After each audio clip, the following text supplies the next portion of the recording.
Hello everyone and welcome to the fourth video of our invoicing series by Steltix. Today we have Mark Stockwell, the Executive Director of Invoicing at the Australian Taxation Office, with our very own Daniel Smith to discuss invoicing. As part of the ATO's initiative Invoicing Week 2022, Daniel and Mark will discuss invoicing and the ATO's role as the People Authority on behalf of the Australian Government. Hi everyone and welcome to the Steltix eInvoicing series. Today it's my great pleasure to welcome Mark Stockwell, Executive Director at the Australian Taxation Office, ATO. Welcome Mark, thank you so much for joining us. Thanks Dan, really is a pleasure here, talking about my favourite subject of e-invoicing. So on that Mark, briefly for those listening, what is e-invoicing?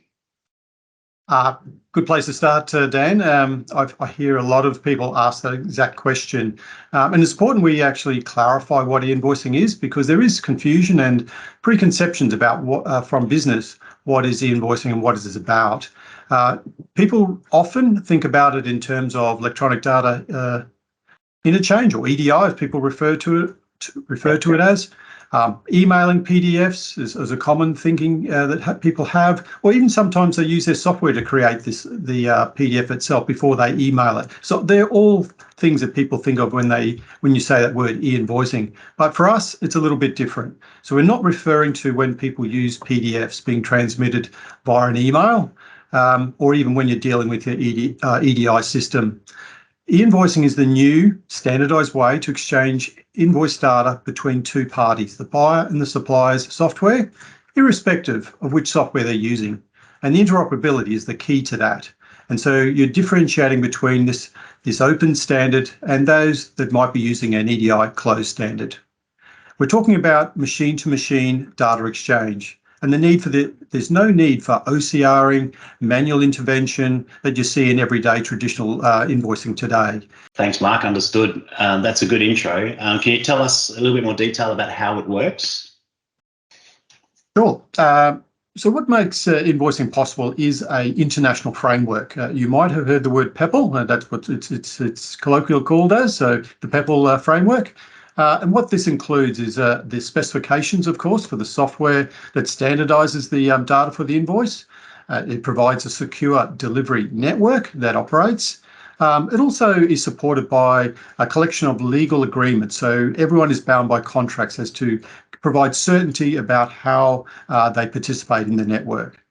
So once you're connected to that network, it doesn't matter which software you're using, nor does it matter what your trading partners use.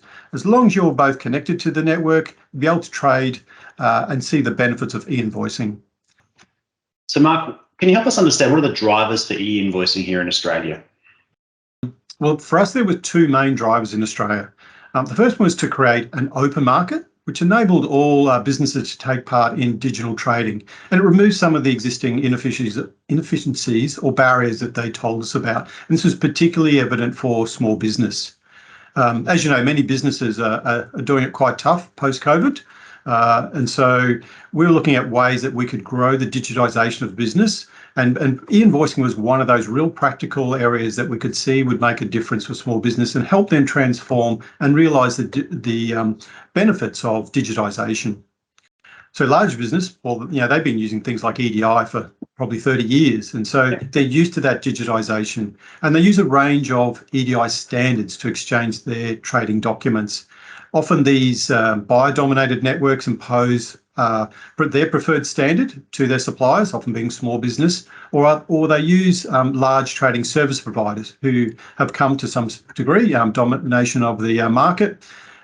What it means, though, is that our small business suppliers who want to deal with all these networks as part of their business have to bear the cost of supporting several different standards when they're dealing with it, and the inefficiencies that go with that. So it is a bit weighted towards the larger end of town. So implementing an agreed common standard eases or bridges across that trading network.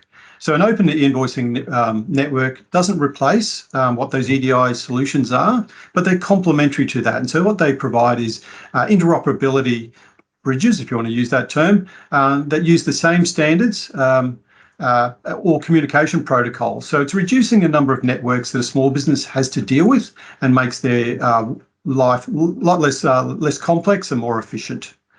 The second main driver was about reducing the cost to do with accounts payable, accounts receivable, and particularly doing away with the manual accounts payable processing that they deal with.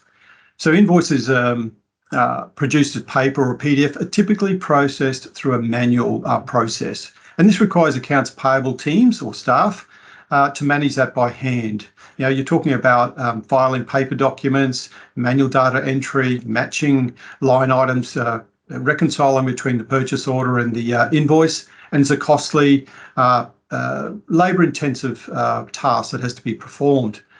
So we asked Deloitte Access Economics back in 2016 to do a study for us, and what that told us back then, so data's getting a bit aged in terms of 1.2 billion invoices flowing through the Australian economy on an annual basis, so it's probably a little bit higher these days. But what hasn't changed is the average cost of processing of an invoice. So we knew from that study it's about $30 or $27 on a PDF on average to send an invoice through the network. When you compare that to about $9 for a digitized e-invoice, you're talking a fairly significant payoff on average when you consider all the costs that go into working with your trading partner. So invoicing is about supporting business to be more efficient. Hopefully through that, they will see faster payments, which obviously then will improve cash flow for business. What that helps build, though, is greater relationships between the trading partners, and most importantly, it's boosting the productivity in the economy. Thanks, Mark. I suppose one comment, I'm not seeing the link between tax and compliance. Is that right? And what is the role of the ATO in this initiative? Very astute. That's exactly right. So how it's been set up here in Australia is like most jurisdictions or most countries around the world. So what each country has is a PEPL authority, and effectively that's the role that the ATO here in Australia plays. So we're referred to as the PEPL authority, and with that we had legislation to support that. And what we do is we administer the authority on behalf of the government. And what we do is we try to help businesses take advantage of the benefits of the invoicing and to grow our digital economy. So some of the things we do as the authority is, firstly, we had to define what the specifications were for our standard here in Australia. And of course, that's making sure we've got a valid GST tax invoice flowing through the network. Secondly, what we call a credit. All the access points I spoke about before to make sure that they're fit for purpose, secure, and builds confidence for the business community that are using those access points to support them in the trade. Thirdly, we look at education, promoting and supporting the adoption of the PEPL standard throughout the network, and a little bit of what we're doing here today. We also work with the digital service providers and business community, ensure that the framework is suitable and is implemented broadly across Australia. Now, that legislation I spoke of before to give us the role of the authority is limited in terms of what we could do. So it gave us those 4 main points, but what it doesn't give us is any access to information on those invoices that flow through the network. So we're developing a full solution for the community to derive the benefits of e-invoicing. We've been working closely with lots of the large business. No, it's not always about the small business and the supply chain for big business. We're also dealing with large business as well. And they're seeing the advantages of having that alternative channel to the existing EDI solution that they have, and looking at how they can actually grow the efficiency benefits of their accounts payable and accounts receivable areas. Now, as we know, the question was about what's in it for me. So automation probably is the main differentiator. We speak about the manual process. We're now moving into automation and what digitization gives you. And e-invoicing is part of that process. I mentioned earlier how costly and sometimes outdated manual accounts processing can be. So a switch to e-invoicing then will remove some of that manual data management that you have to do, and the intervention that we see when people have to go back and correct or reconcile some of that inaccurate data. So invoicing reduces that overhead and that burden, and ultimately also it speeds up when what we call that financial closure, or later on when you're doing auditing and things like that. The record keeping benefits there expedite some of that auditing process. Another major feature of what's in for business is about trying to reduce late payments. So that's something we heard in our early research, that Australia hasn't always been the greatest payer. And so for reducing late payments as a consequence of manual processing is something we want to overcome. One other potential benefit for business, or for large business, is ability to more easily comply with a range of regulations, such as the payment times reporting scheme that now large business is subject to. So invoicing can help with those data requirements, particularly in determining when the clock starts on those payment times, so you get the accurate measure. It also helps you through when you're dealing with the tax office in our justified trust processes, when you're doing audits and things like that. The record keeping features and the certainty that invoicing gives you certainly contributes to improvements in that area. So overall, when you think about all those different factors, it's a very positive contributor to that relationship between the buyer and their supply chain. It can lead to faster payments, it's better governance, and overall, I would say it's good corporate citizenship that's actually contributing to the economy. Yeah, understood, Mark. That makes a lot of sense, and certainly appreciate that.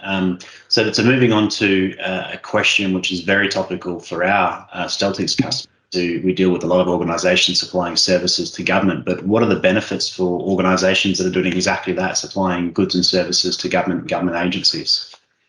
Sure. I mentioned before about the 5-day payments terms for business, as I talked about, as a great incentive. Under that policy, prior to 1 July, there used to be a $1 million cap for the contracts whereas we've actually removed that at 1 July this year, 2022. And what that means now is that all our supply chain can take advantage of sending us an e-invoice and able to then receive payments in 5 calendar days. So again, it's a incentive not only for small business but for large business alike. And that's just to clarify, that's regardless of the value. So if you've got a large contract with government which exceeds $1 million, then that's eligible for that 5-day payment terms. That's exactly right. So there is in the policy arrangements, you need to make sure that the agency is aware that you're sending the invoice through, so they can ready for that and things like that. But we're removing that exception to the policy. Fantastic. Okay. And beyond that, I mean, improved cash flow is potentially a big benefit. Doesn't matter if you're small or large. Cash flow is cash flow. And because you're not making or not seeing any mistakes happen between the two parties, in whether they're creating or paying their invoice, these sort of errors, missing information, lost invoices, and ultimately takes us time and effort to actually deal with the fairly laborious process. So taking that away, you're actually seeing a much faster way of dealing with those payments. I'd also reference back to a report just done in 2017. It was the US Business Payments Coalition. They were doing some early research around e-invoicing, and what they found in that modelling they'd done is about 92% of invoices were approved and paid on time when they received an invoice, compared to about 45% that were processed in a manual way. So what we're contributing that to is making online payments will reduce the payment terms, and that's a big focus for government, and how that invoicing will assist with bringing down those times. So thanks, Mark. In summary, lots of benefits, and also the removal of that, I suppose, eligibility criteria, which has only just kicked in, is huge. So thank you for that. We've also partnered with lots of different stakeholders to raise the awareness more at the grassroots level. And one of those initiatives we're calling out is eInvoicing Week, which is in middle of August, the 15th to the 21st, I think the dates were. So I'm hoping that you might be able to attend some of those events. Essentially what we're asking everyone is from the early adopters or software providers, business advisors, tax professionals, all the people that are involved in the business community to come along, tell their story, encourage their networks to participate and get on board, and raise that awareness of what e-invoicing is, and educating what is the real true benefits, removing those myths that we spoke about. So we've got hundreds of webinars, emails, social media posts all lined up already. So we're getting good engagement from participants already. So we're looking forward to everyone getting on board for eInvoicing Week very shortly. And what advice would you give a business who are interested in implementing e-invoicing, and where should they start their journey if there's something that's new to them and they want to get on with the implementation or approach? Sure. Look, stating the obvious to the group, I know, but I mean, each business is unique. So consideration for each business will subtly be different. But for small business, we're starting with them. Getting ready for e-invoicing is quite straightforward, quite easy, especially if you're using software already. You more than likely find that invoicing package is already enabled. So it's simply just checking in with your provider to see if it is enabled and stepping through the fairly straightforward steps to be registered into the system. And what you're often running literally in a matter of minutes in some cases. For the medium to large sector, making invoicing a strategic priority and committing to it is probably the first step you need to think about. Invoicing is an additional efficient channel for you at your fingertips. So you also will need your clients and suppliers, obviously, to send and receive to get those benefits. And it might not be replacing your existing software and processes. It might be something just that is complementary to those processes, but what it's going to do is provide you with greater level of efficiency overall. For large businesses, obviously developing a business case is probably the first step by identifying, prioritising the invoicing initiative and the scope of that initiative so that you can then focus on sending invoices or receiving invoices or doing both. So, there's different parts of your business you'll need to consider when you develop your case. You also need to consider about your trading partners, and they may be using different documents or different processes. So again, taking that in consideration when you work out what's the best approach for you. And knowing those details will help you develop the most effective business case and grow with your business. Get and registered into the system's the next one. And there's a few different options for you. Obviously, you've got your existing software, if that's enabled, and talking to your providers there. You can actually engage with an e-invoicing service provider. You'll need to also choose an option which best fits with your business needs and your plan. So to get ready, you can check out the Invoicing Ready product register. It's on the ATO website, and find out about if your existing software is ready for invoicing. I know the Steltix Oracle JD Edwards is listed up there, but you'll just need to check in with your software provider and find out are they enabled now or in the future. Otherwise, talk to the service providers just to see what is available and what might be best for your business. So really pleased to announce some of those early adopters in the large sector. Names like Bunnings, Woolworths, most people would have heard of those two entities, and they're just the tip of the number of other large sector brand names that are actually doing implementations as we speak. And we're really looking forward to further announcements over the course of e-invoicing week fairly shortly. Okay, Mark, if people are listening, watching this webinar and they'd like to know more information, is there a site that they can visit? Certainly is. ato.gov.au. If you put in /e-invoicing, just one word, there's a raft of information there for e-invoicing for all levels, whether you be small, large, government. There's a host of information there. I urge you to go to that site. And as I've said before in this section, talk to people, talk to your providers, talk to your supply chain, and through that conversation, you'll find out the best solutions for your business. Oh, thanks, Mark. That's been very informative, and thank you for joining us as part of the Steltix e-invoicing series. Thanks to everyone listening. We look forward to joining us again soon. And again, thank you, Mark, from the ATO. Certainly a wealth of knowledge on the matter, and certainly appreciate you taking the time to help people understand this incredibly important initiative. So thank you. It's been a pleasure. Thanks very much, Dan. Thanks for joining us, and we hope to see you in the next one.